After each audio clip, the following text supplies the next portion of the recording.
Good evening, everyone. Thank you all for coming tonight. I'm Amy Chua, a professor at Yale Law School.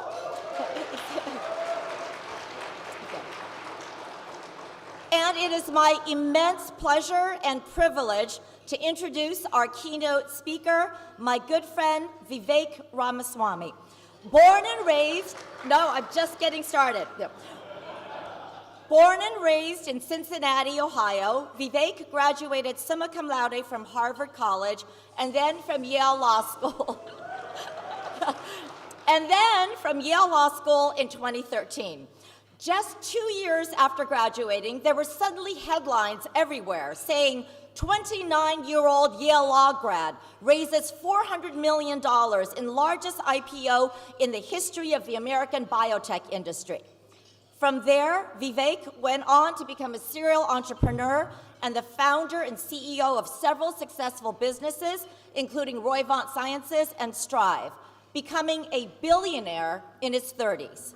Now, a lot of people at that point might have just started to take it easy, but not Vivek. He was just getting started. So about 4 years ago, Vivek reached out to my husband, Jed Rubenfeld, and me, to get some advice about writing a book. So we met in our apartment in New York City. I remember Vivek, Jen and I had some dinner we had to go to, and I was like, I have only 15 minutes, so talk fast. Anyway, Vivek told us that he was thinking about getting involved in politics, not because he wanted to be a politician, but because he was incredibly worried about this country, America, which had given him and his family so much, but which he feared was going in the wrong direction. And as a first step, since he had never done anything like that before, taking a page from his classmate and good friend, J.D. Vance,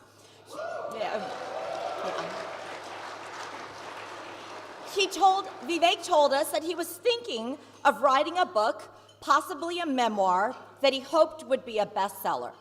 Now, just to kind of set the scene, it's going to be hard for you to imagine now, but at that time, Vivek had 0 social media presence. He had like 3 Twitter followers, 0 presence on cable news, 0 name recognition, and he had never really written anything other than a piece on the ethical question raised by creating human genetic chimeras. Now, and I have some students here, and this is just the way I am.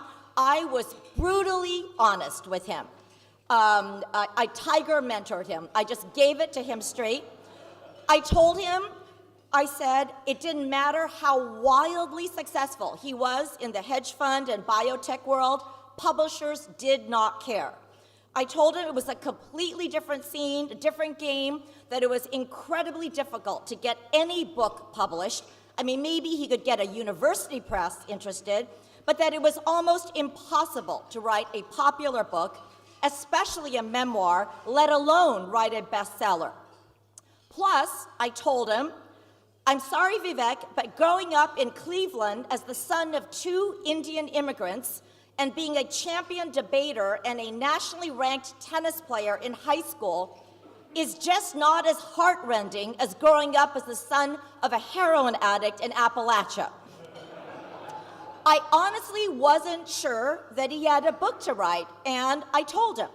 So, well, Vivek takes all this to heart. He's as nice as can be, thanks us, and 3 months later, he sends Jed and me a completed manuscript. We give him a few comments. Another 3 months later, he has a major book deal. Another 3 months later, Woke Inc. comes out, becoming an instant New York Times bestseller. And suddenly, by the way, he now has 3 million Twitter followers, and he's a regular on Tucker Carlson. Half a year later, he publishes another book, Nation of Victims, that's also a blockbuster. And then another blockbuster called Capitalist Punishment. He has a new book here that he signed. By this point, Vivek is a household name with a huge following, described in a New York Times profile as the new face of intellectual conservatism. In 2023, he becomes the youngest ever Republican candidate to run for US president. And all of this happened in like 2 years. And on the side, by the way, he also served as executive producer on the film City of Dreams, which addresses human trafficking and child slavery in the United States. So my personal take on all this is that Vivek is not like the rest of us. When he sets his mind on something, he can do anything. Literally anything, even the seemingly impossible. Today, Vivek is one of the most prominent, charismatic, and courageous voices in the Republican Party.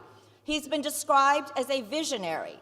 The Wall Street Journal called him the smartest guy in the room. Joe Rogan singled him out as one of the very few people in politics he's genuinely excited about. President Trump described Vivek as smart as hell and someone who will do a better job than anyone you can think of. Nigel Farage described him as the modern face of what conservatism is going to be for many, many years to come. Vivek is married to the equally amazing Apurva, a prominent throat surgeon, and he is also the dedicated father of 2 incredible sons.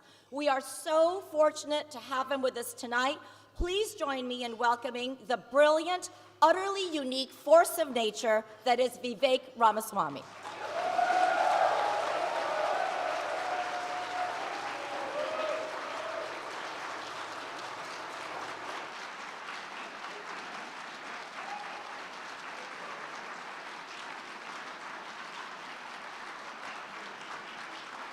Well, thank you. Another round of applause for Amy Chua. How about that?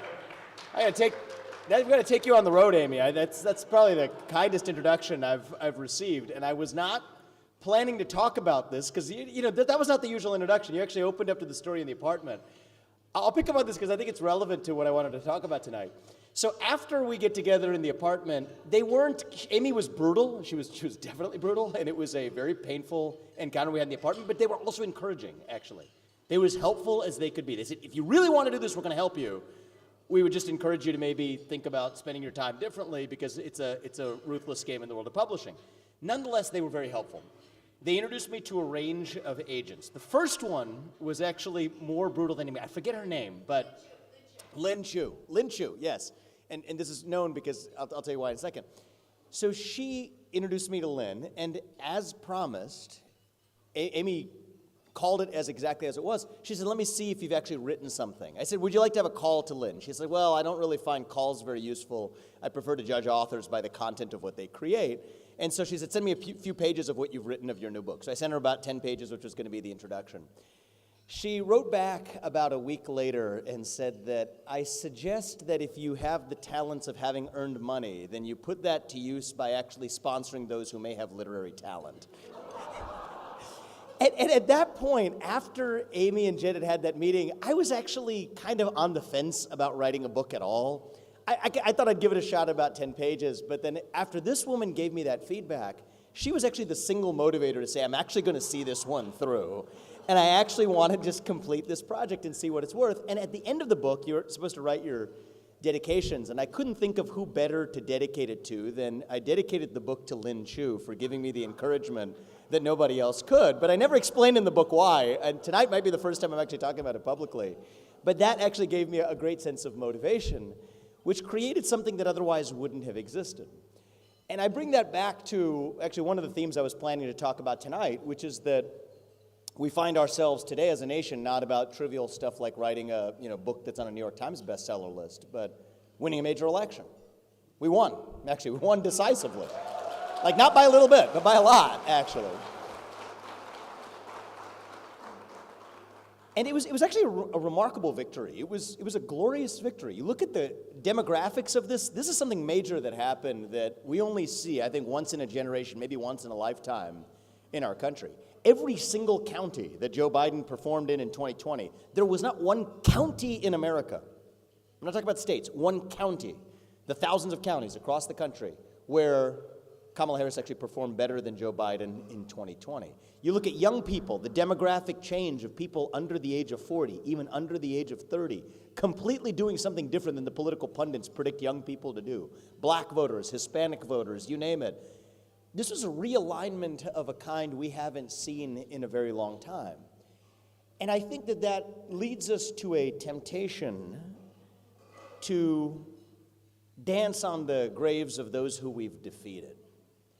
I was on the CNBC this morning with Anthony Scaramucci, who has been an interesting character over the course of the last few years. But I made an ask of him, and my ask to Democrats is this, is just give us a chance to get in there and see if we can make your life better. But my ask of Republicans and people on our own side is to actually thank the other side.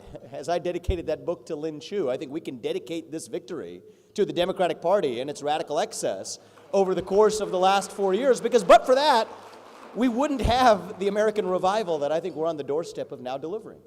We are on the doorstep of a new golden age, and we wouldn't have got here but for the journey that brought us to this doorstep. And so my ask of our fellow Republicans is, right now, we're done criticizing the radical Kamala Harris, Joe Biden agenda or the radical left. We won, right? This is our moment now to ask ourselves who we are and what we actually stand for, which is a much harder question than to simply parrot the slogans of the criticisms of the other side that we've gotten too accustomed to actually leveling.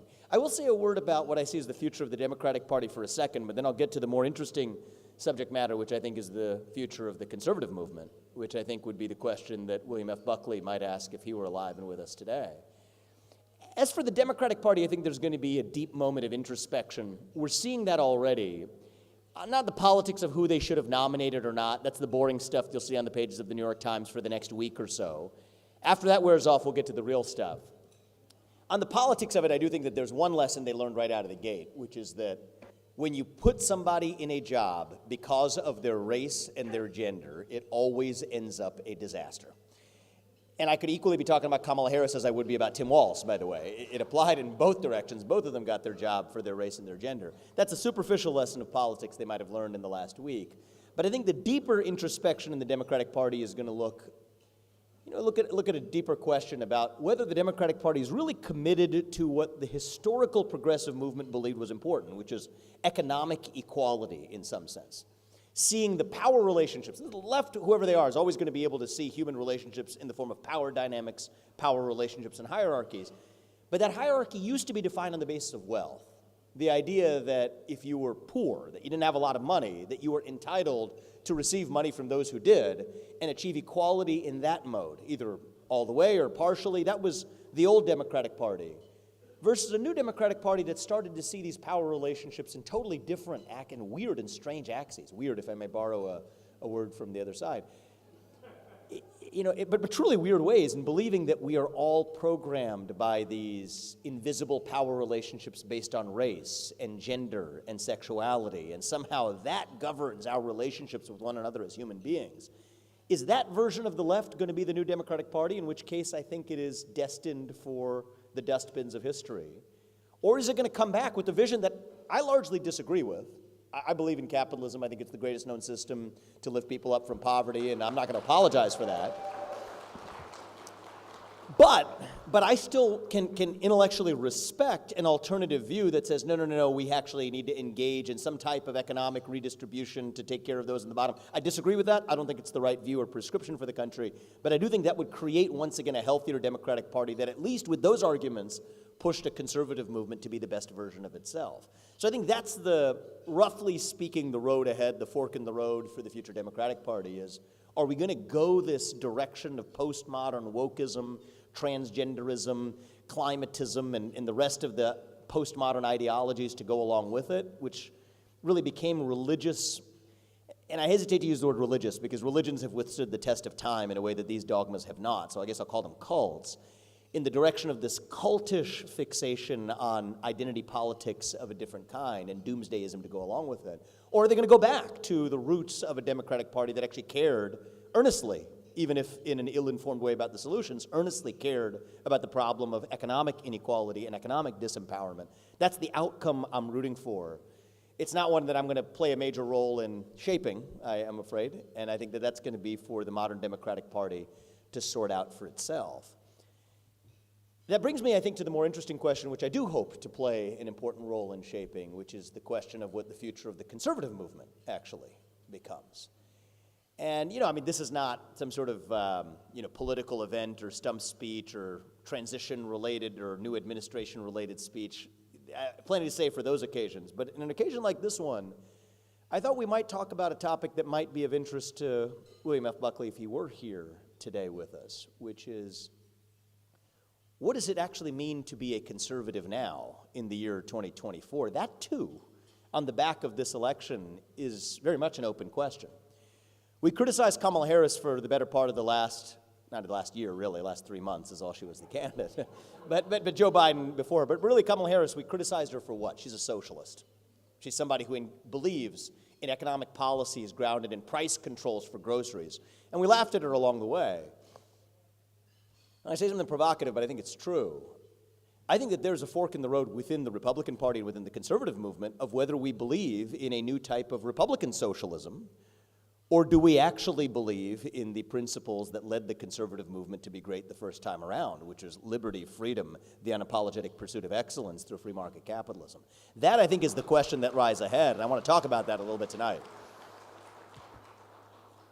Kamala Harris, doesn't like the fact that certain grocery prices are high. Well, I don't like the fact that many Americans aren't able to afford their groceries either, but engaging in price controls obviously would create supply shortages, would create black markets, and in a sense, actually create a greater shortage and a greater spike in prices over the long run of the very goods that she was trying to price control. So we were very good for the last 3 months in training our fire on Kamala Harris.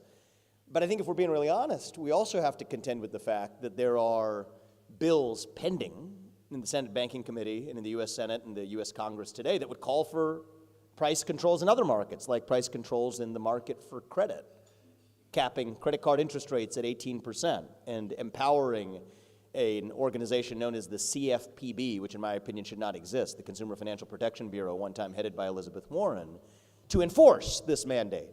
By the way, the same CFPB that requires small businesses across the country to collect race and gender data in a way that burdens many of those small businesses.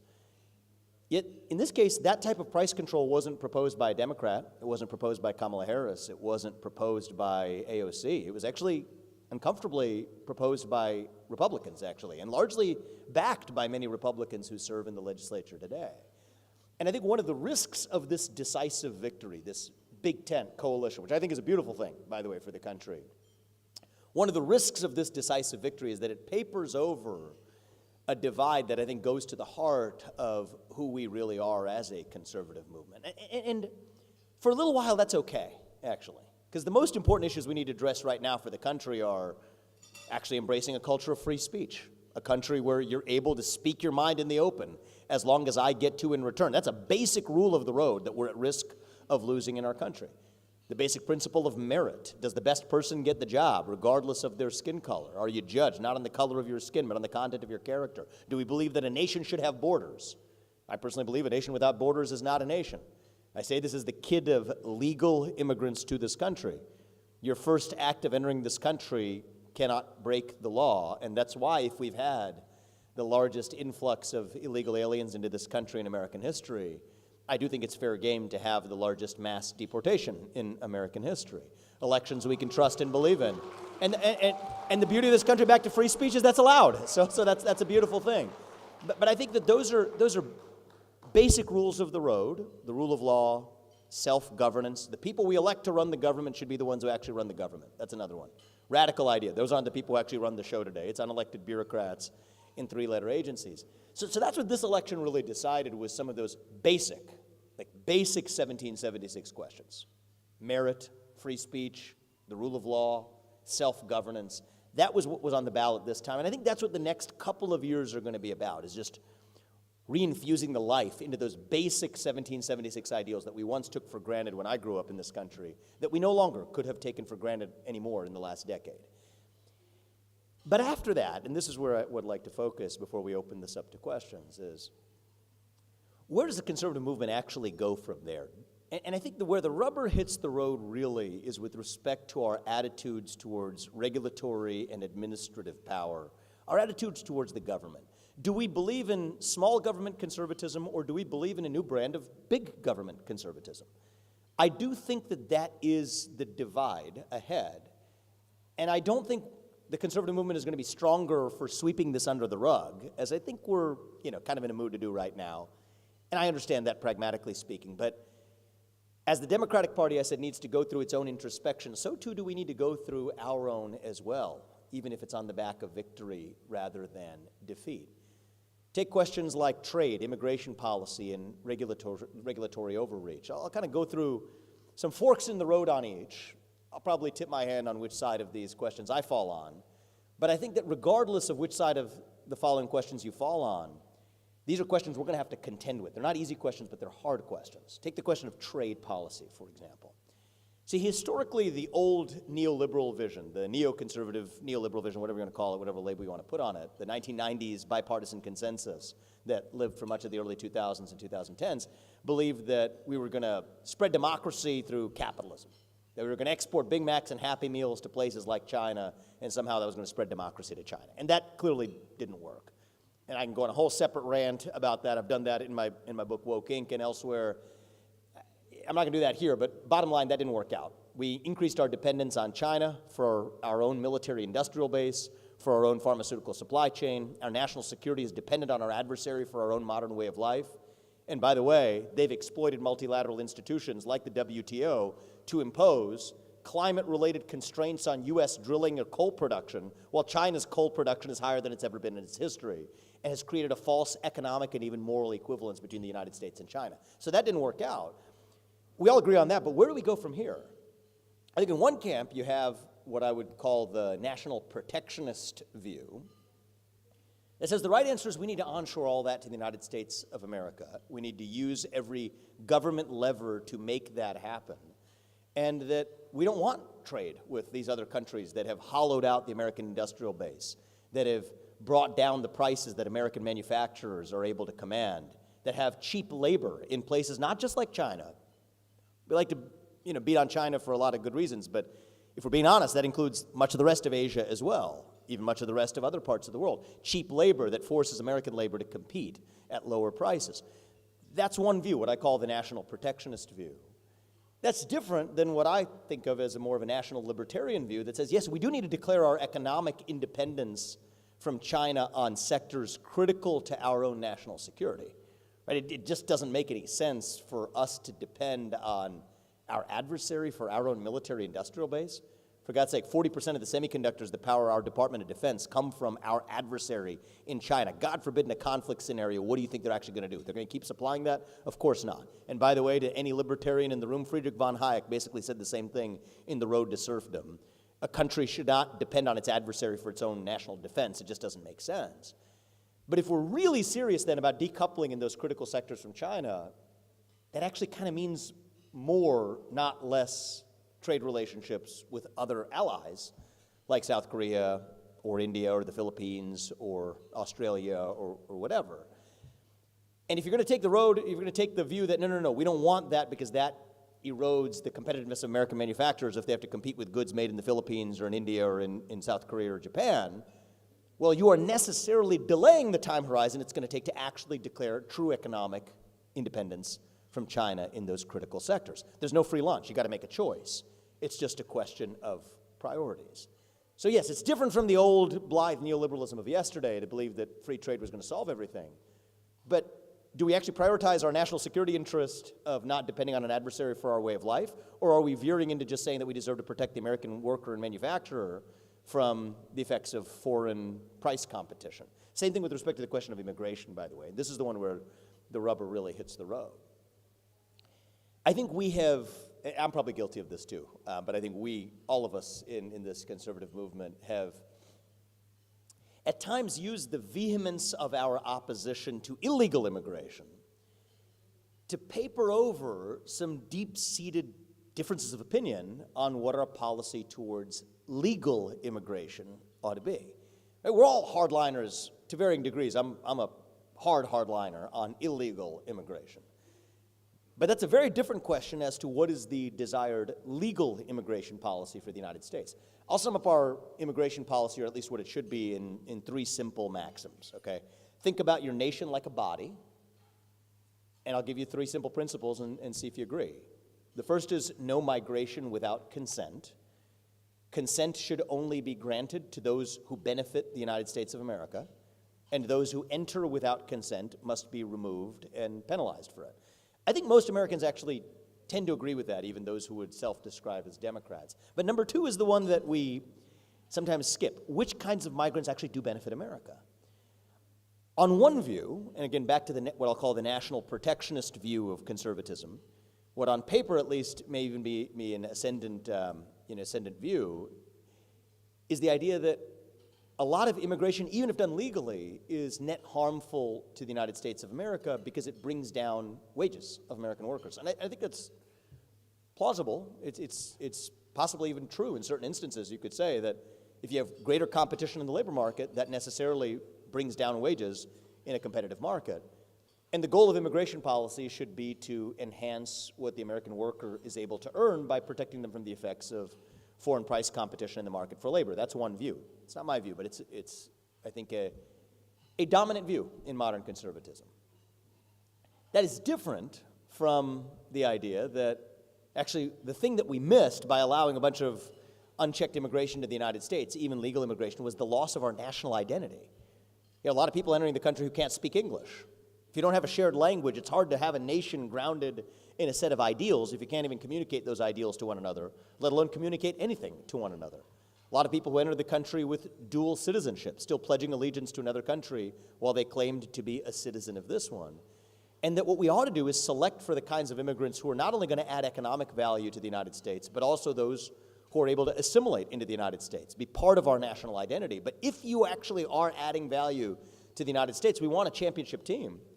And if somebody from another country wants to actually come here and work harder, create more economic value, know more about the United States of America and its history, and pledge allegiance to the United States of America and speak English better than the modal American who's already here, that we should have an immigration system that invites and rewards and brings in those people to allow them to actually live the American dream.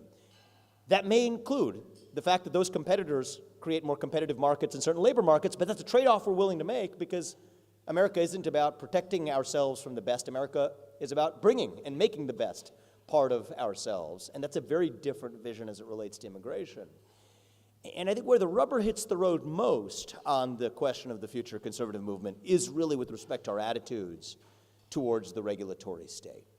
See, on one end of the spectrum, and I would put this again in the national protectionist category, is the idea that we should use the levers of government power to advance affirmatively pro-worker, pro-American, maybe even conservative ends. That we should use agencies like the Department of Education, say, not to subsidize four-year college degrees, but also to do a better job of subsidizing two-year programs or vocational education, because we haven't done enough of that in the country. And it's true the Department of Education has created all kinds of distortions. One solution is to say that we got to use that more intelligently to advance actual real pro-American or even conservative ends. The other solution is to say, take an agency like the Department of Education and just shut it down and return $80 billion of taxpayer money back to the people and to the states. That's one solution. I gave you the CFPB example earlier. One solution is we've got to empower the CFPB to make sure credit card companies aren't extorting their customers. And we got to make sure we'll slap them on the wrist for doing the DEI stuff and making small businesses report their race and gender data, because that's burdensome and no conservative wants that. But right after we slap them on the wrist, we're just going to empower them with more authority anyway to impose these price controls. The other answer is to shut down the CFPB, because it shouldn't have existed in the first place, and actually return that money back to the states and to the people. You go straight down the list. The Department of Transportation is a tricky one, actually. I mean, I think there are things happening in the country that we shouldn't love in the last few years. Literally doors falling off of airplanes, Boeing jets in the sky. My home state of Ohio had literally trains falling off the tracks in East Palestine. It's not good. Chemical spills that have really unknown consequences, if we're being honest about it, for 30 years from now. What's going to be the result of that chemical spill? It's not good. The national protectionist response to this is to say that we need regulations that protect ordinary Americans, ordinary workers, from these types of catastrophes, because clearly the fact that planes are falling out of the sky or doors are falling off planes and trains are falling off the track is evidence that the current regulations aren't doing enough, therefore we need more of them.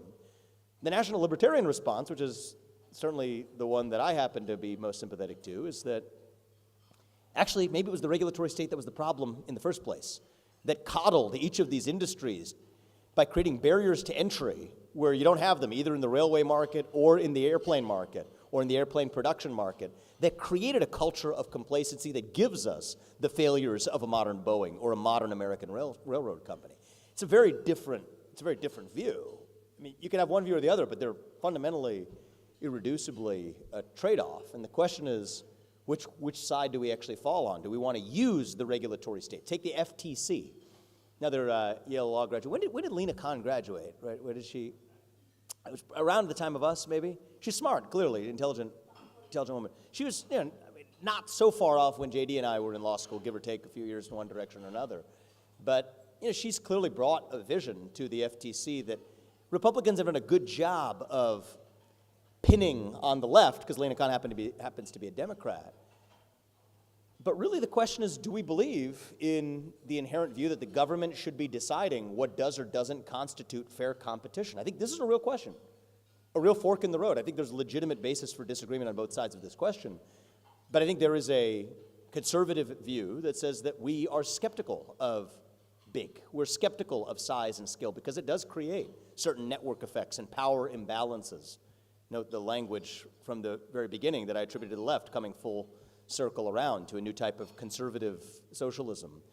I don't mean that in a denigrating way, I mean in a descriptive way, saying that, we have to make sure that our government's playing a role in making sure companies don't get too big to exploit customers, and we need to actually have fair competition, versus an attitude that says that we don't want Lena Khan or whoever her successor is to making a centralized government determination of what does or doesn't count as fair competition, because we believe in leaving that to the market forces to actually decide. And our problem with big tech and big tech censorship, what do we do with that one then if we're not breaking them up? Actually, the hard reality is it was never really big tech censorship in the first place. It was really government tech censorship all along. Actually, one of the pioneers of that view was sitting right here, Jed Rubenfeld, First Amendment scholar, was the first person to unearth the reality that these companies were really just acting in the direction of the federal government in the first place. But then why on earth, if that was the problem, would you empower that same federal government to then make the decisions of what does or doesn't constitute fair competition between those firms? So I think that this is a serious, it's not a slight, it's not a subtle, this is like a really serious foundational fork in the road for the future of the conservative movement. Do we believe in replacing the left-wing nanny state with a right-wing nanny state? Or do we want to actually get in there and dismantle the nanny state? Do we want to replace the left-wing regulatory state with a right-wing regulatory state, or do we actually want to get in there and dismantle the regulatory state? And I think the right answer for the future of the country is to just get in there and shut it down. So it's actually, in some ways, it sounds overly simplistic, maybe it is. And I'm not going to be in the blithe libertarian school that tells you that somehow it's going to be honky-dory automatically on the other side. There'll be some bumps in the road. There's no perfect solutions here. You're always taking a risk, right? One risk is that you have an 8-headed hydra, you cut off one of its heads, it grows right back. Or you're willing to slay the beast at its core.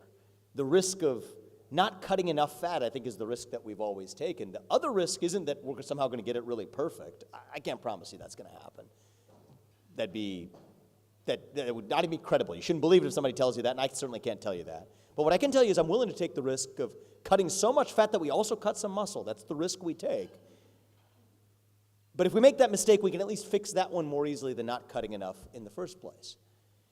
And I think that this is the fork in the road for the future of American conservatism. I personally believe lurking underneath all of this is this getting too esoteric and academic? Okay. I feel like this is like Friday night, and I'm like coming in with some sort of, but it's at the Buckley Institute, so it feels like this should be okay. He was certainly a thinker. So, okay, fine. So I'll go one layer deeper into what's lurking underneath all of this, which actually is it's more fundamental than even what I just talked about right now. Is different divisions in the conservative movement about our attitudes towards state power, whether we want to use it or lose it. Lurking underneath that is actually a far more fundamental question about American identity, actually. I think the real question, and I started my presidential campaign with this question, and I'm still on a quest to deliver an answer to it to the people of our country, is answer the question of what does it actually mean to be an American? What does it mean to be a citizen of this nation? I think the left has more or less wholesale abandoned their interest in that question. We'd rather be some global citizen nebulously fighting climate change somewhere. I think that the conservative movement has an interest in this question, but we have deeply divergent responses to what the right answer to this question actually is. What does it mean to be an American in the year 2024? I believe the answer is it means we believe in the ideals of 1776, the ideals that set our country into motion in the first place, the ideals I talked about earlier, the basic rules of the road, meritocracy. What is merit, by the way? We use that word a lot. And somebody asked me that question actually on the campaign trail, and it stumped me for a second because I talk about meritocracy a lot. They said, can you define meritocracy? I said, oh, that's a pretty good question. The way I define meritocracy is it is a system that recognizes that not all of us have the same God-given talents. In fact, I would go so further to say none of us have the same God-given talents as one another. But each of you has your own. Each of us has our own. And a meritocracy is a system that recognizes those differences, celebrates it, and still allows you to achieve the maximum of your own God-given potential without anybody standing in your way. That's a true meritocracy. That's a foundational American value. The idea of free and open expression, including the ability to practice your own religious belief or not, as you will. That's true American identity, is our conviction that you get to speak your mind in the open as long as I get to in return. Self-governance, the idea that we the people create a government that is accountable to us, not the other way around, which is why we object to unelected three-letter bureaucrats making rules that never were passed by the people in the first place. To me, that's what it means to be an American. It is a civic set of ideals that bound together a polyglot, divided group of people 250 years ago that still binds us together today. That is my view of what it means to be an American. You call it a civic nationalist view, call it what you want. That's what I believe it means to be an American. And that's personally why I land in the camp of being a national libertarian, in believing that the pursuit of excellence is what made America great the first time around. You know, if we can't compete with the very best, we better level up, because that's who we are and who we've always been. We're the pioneers, the explorers, the unafraid, the people who were led by the likes of Thomas Jefferson, who signed the Lewis and Clark expeditions to explore parts of our country that we didn't even know existed. By the way, in his case, signing the Declaration of Independence at the age of 33 while inventing the swivel chair while he was at it. Speaking 5 languages, fluent in 3 more. I'm not kidding you. Benjamin Franklin. I was actually on the phone with Elon Musk earlier today. He's like the Benjamin Franklin of our time. I think we live in a refounding kind of moment, but Benjamin Franklin the first time around wasn't too bad either. Lightning rod, the Franklin stove, the bifocal spectacle. Believe it or not, these are also all inventions. He actually invented some musical instruments that went on to be used by Beethoven and Mozart, believe it or not. He's also one of the guys who signed our Declaration of Independence. Both of them, by the way, deists. People like to paper that little detail over as well. But these are the kinds of people, Livingston, Fulton, actually Roger Sherman, he actually has a connection to, I don't talk about him often, but he actually has a connection to Yale. He was an attorney who never went to law school, actually became one of the greatest attorneys. Afterwards, he joined the governing body of Yale because he wanted to ensure that future generations had access to an education of a quality that he didn't have access to himself. Livingston was a guy who invented the steamship along with Robert Fulton as a side project while serving as an ambassador to France. John Adams, similarly, a scholar of Sanskrit after he left the White House. Now what do? They sign Netflix deals and go play around a golf in Martha's Vineyard or whatever. But I think this is the character of our founding fathers. They believed in exceptionalism. They believed in the manifest destiny of this country to be the greatest nation known to the history of mankind and to set an example of what was possible. And to invite the very best and brightest, like Joseph Priestley, who came here as a chemist because the Anglican Church didn't allow him to adopt certain beliefs back at the time when Benjamin Franklin and Thomas Jefferson welcomed him here to say, yes, you get to do that in the United States of America. To me, that's who we are. We're a nation founded on the greatest set of ideals known to mankind, enshrined in the greatest document and mission statement for a nation called the Declaration of Independence, operationalized in the best operating manual called the U.S. Constitution 13 years later. That's who we are. That's my view. But I think underlying the national protectionist view is protecting a different kind of vision of American identity, one that prioritizes your blood, your soil, your genetic lineage, your connection to your land. I'm sympathetic to this view. I'm not criticizing it. I understand it. The idea that your Americanness is a scalar quality, not a binary quality. That how American you are varies as a function of how many generations you live in this country or how many generations your family has been attached to a particular plot of land. That's an alternative view of what it means to be an American, actually. It's not one that I that I share, but it's an understandable view. It's one that actually has defined most nations through human history. My problem with this view is that it makes American exceptionalism impossible, though, and here's why. Right? Most other nations have a claim on national identity that flows along similar lines. Like in Japan, how Japanese you are is somewhat of a function of the purity of your genetic stock, how long your family has lived in Japan. Same thing can be said of Italian national identity, whether you speak not only that language, but enjoy that cuisine or attached to that land, have the same sort of genetic heritage. That goes to how Italian you are or how Japanese you are. And I think there's something native about our human nature and the way we're wired that we need some type of attachment to a genetic lineage or an ethnicity. That's what I call the blood and soil vision of American identity. And I think if you believe in that, then you have to believe that that deserves to be protected in every way possible. That's why the American-born worker needs to be prioritized over somebody who's a foreign-born worker who comes here, pledges allegiance to the same country and the same civic ideals and works every bit as hard. Even if it makes our country better off and grows the economic pie, we don't quite want that person because it still dilutes in some way the character of American identity. And I think these are two competing visions of American identity that are alive and well, both, right now, within our own conservative movement, actually. And I think it's important for us to be able to talk about this in the open, because otherwise we're just going through the motions, right? What are we doing? We're going to recite some slogan handed to us by some political consultant in a 30-second advertisement, go through the motions only to discover that we thought we're going to beat the left by becoming the left, adopting, I think the left really does believe, to bring it full circle, the old left and the genetic lineages of identity. That's the whole premise of the woke orthodoxy, to come full circle and say we're going to have a new type of genetic lineage that we prioritize as our identity, is not why I signed up for this project when I wrote the book Woke Inc. 4 years ago. And so this is near and dear to my own heart, because I think that the easy part, relatively speaking, the easy part was actually defeating that vision of the left. And we've done that now. We won. Dunking on them and continuing to do that is actually lazy, because it sidesteps the harder questions that we're going to have to confront. Do we believe in big government conservatism? Do we believe in small government conservatism? Do we believe in a right-wing nanny state, or do we believe in dismantling the nanny state? Do we believe in a left-wing regulatory state, or do we actually want to get in there and shut down the regulatory state? Do we believe in American exceptionalism grounded in a civic national quality of ideals that set our country into motion, that people will fight and die for when necessary, as they did in 1776? Or do we believe that we really are, just like every other nation, a nation whose national identity is grounded in our genetics, our blood, and our soil? Those are the questions ahead for the future of the conservative movement. And I think if we're willing to confront them and arrive with stronger answers with conviction on the other side of it, then we won't anymore have to remain this nation in decline that we've become. I think in order to become a nation in our ascent, we have to answer who we are in the first place. But I don't think we have to be ancient Rome.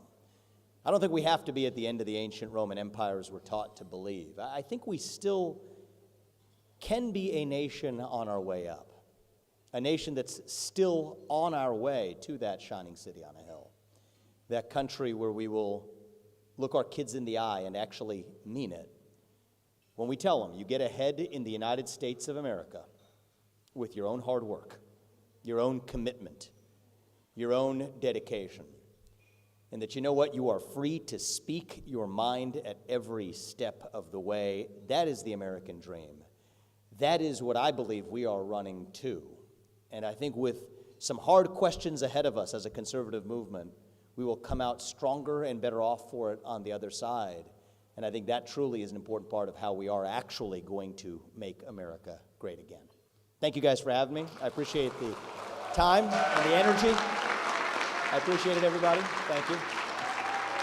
Thank you. Thank you. Thank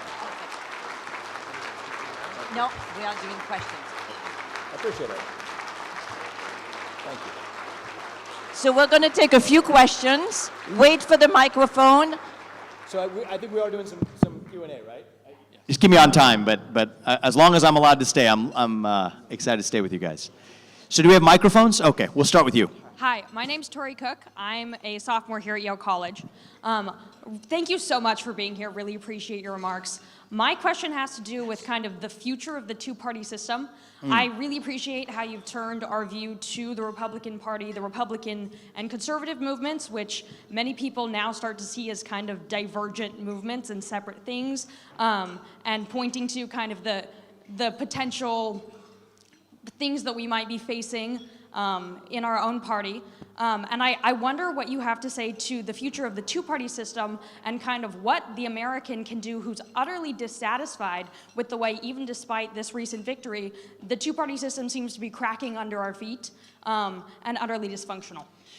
So thank you for the question. I've evolved in my view on this. I used to be where you are, which is kind of disgusted with the fact that there's only two parties and that only leaves us two choices.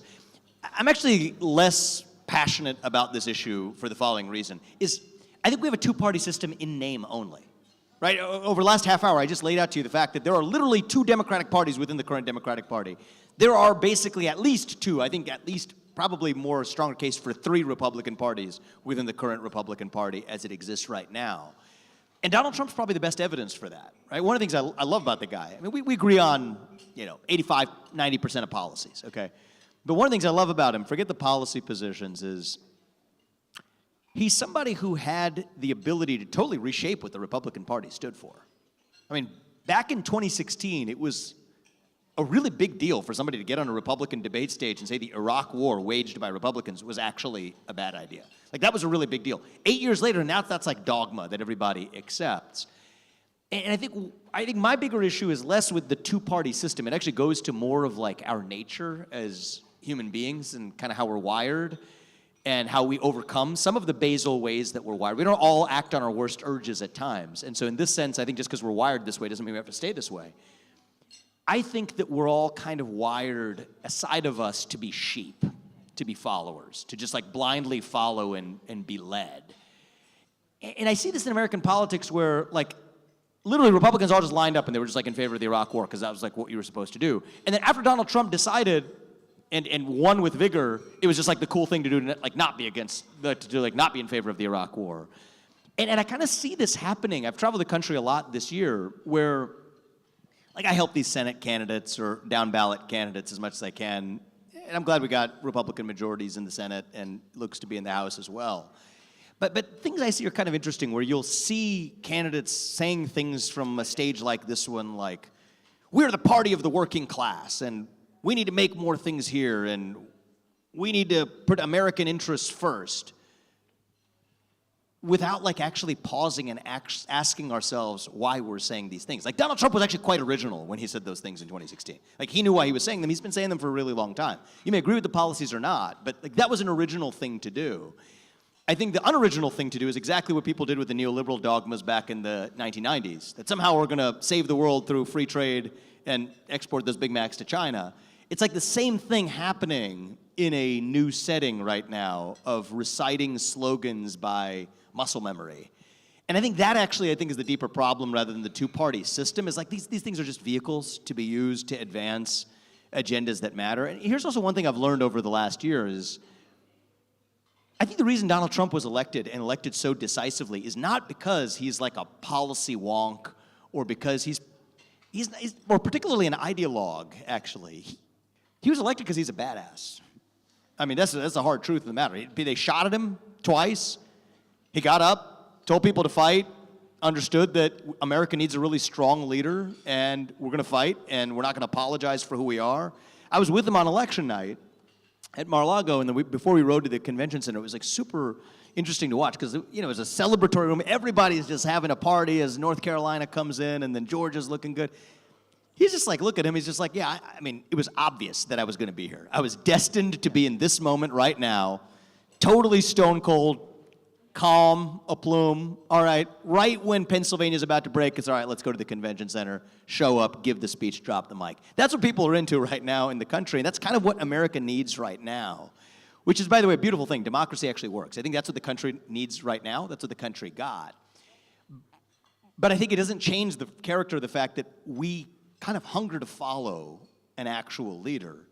But the criticisms that you might have of the two-party system, I think, are best leveled almost back at ourselves as voters, which is to say that we kind of blindly follow a lot of orthodoxies that we would be doing even if we had like 5 different parties. You go to a place like India that has a multi-party system, it's not a great political landscape. They like give away TVs to get people in villages to get you to like 14% to win an election. Like, it's not like that's much better of a system. I think the real problem is with like human nature and overcoming the side of ourself that lives with each of us that wants to bend the knee and be a sheep, and the side of each of us that I think resides in each of us that is a lion too. And I think that is the harder but more important work than blaming it on just the existence of a system, respectfully. Thank you. I appreciate it. Thank you.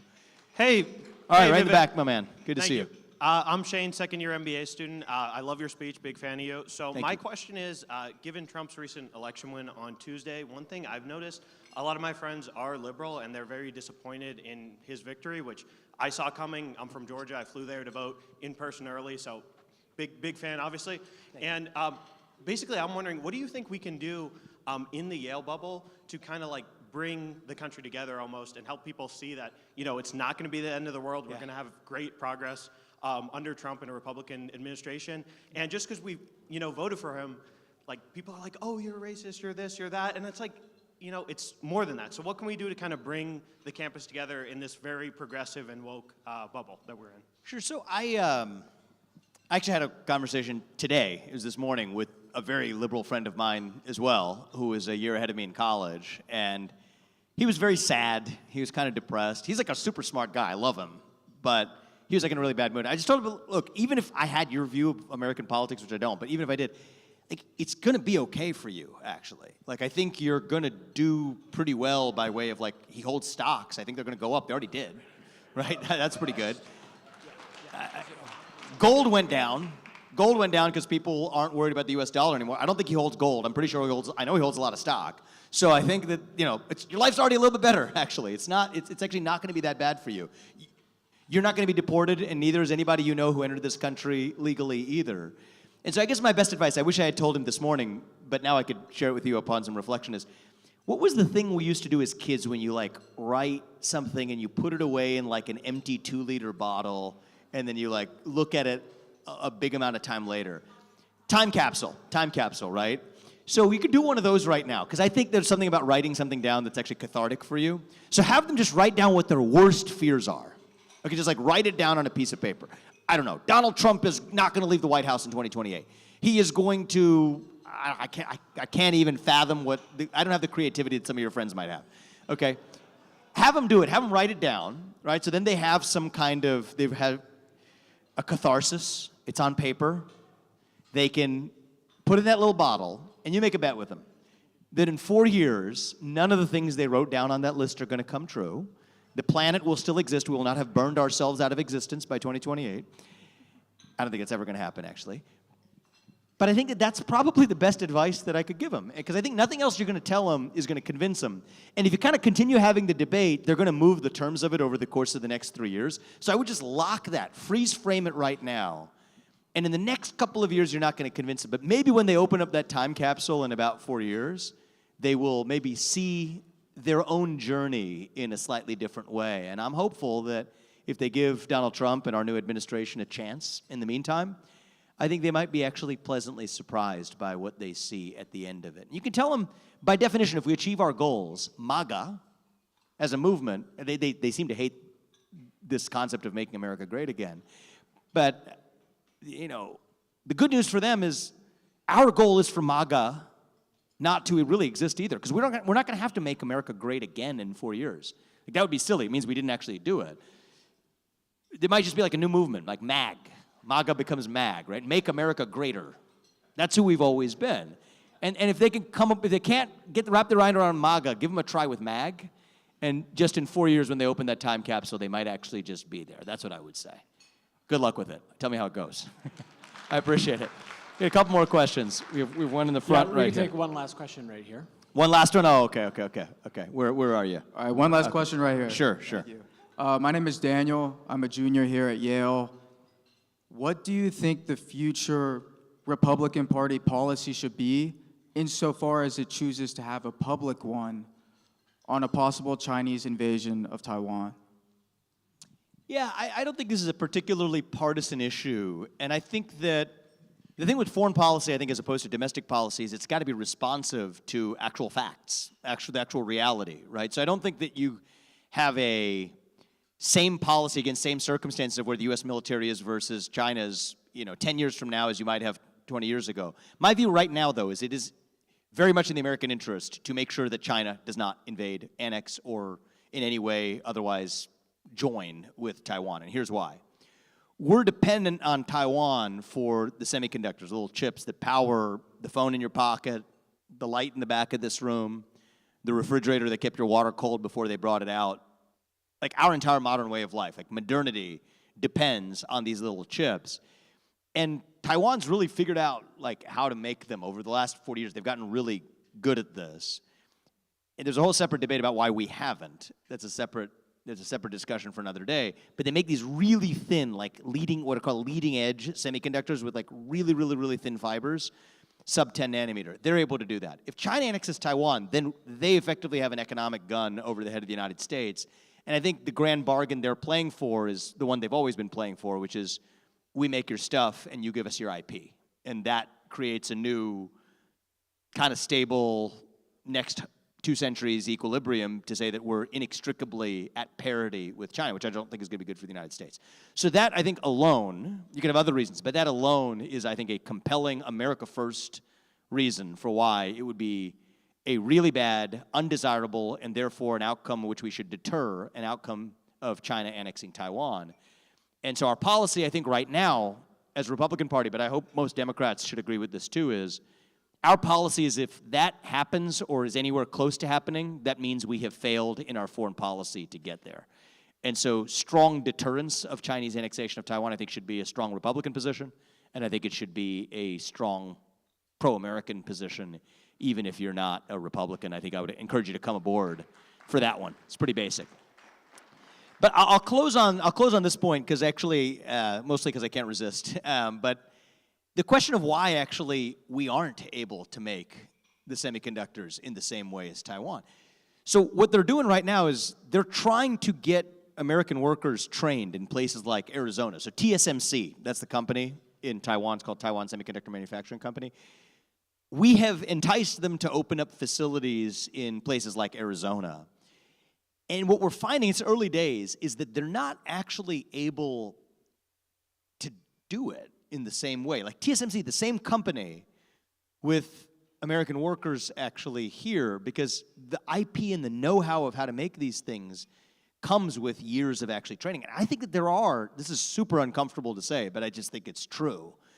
I think there are some cultural differences in the work culture of Taiwan, like built over decades, that allowed them to excel in that area in a way that coddling ourselves and like our workforce hasn't served ourselves very well. And so this even gets back to the whole theme of the discussion, because part of the national protectionist position is, no, don't bring a bunch of Taiwanese people here because we should be training American workers to do it just as well. I agree we should.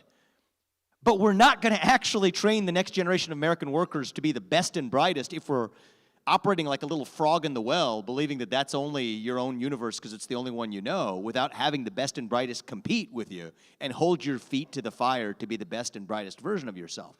And so I'll close on this, because I think this is really about the future of MAGA. This is really about the future of America First, not even the Republican Party.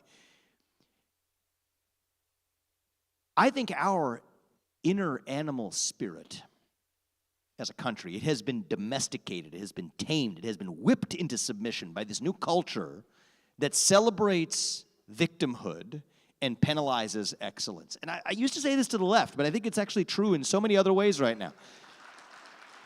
Celebrates victimhood and penalizes excellence.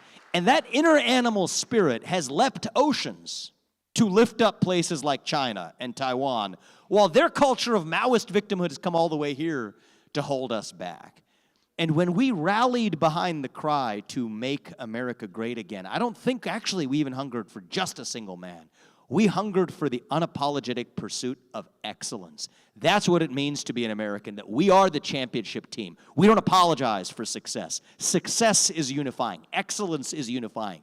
Excellence is American. And I don't care if we're on the left or the right, I'm done with the victimhood. I think we have to embrace victory and winning and exceptionalism. And I think that's what Donald Trump represents. I think many people misinterpret what he represents to think it's a new kind of victimhood. No, it's not. I think what he represents is that America is back to being the winner, the championship team, with the very best and brightest brought here, and we'll compete with them along the way to make ourselves the best version of ourselves. That's what I want to see out of the future of the conservative movement. That's what I want to see out of the future of our country. And if we do, I promise you that our best days as a country, not in some fake politician way, but in a true way, our best days as a country are still ahead of us, and you guys will be the generation that lives to see it. Thank you, guys. God bless you and your families. It's good to be back at Yale, and may God bless our United States of America. Don't stop fighting for this country, guys. I'm proud of you. Thank you. Thank you. Thank you, guys.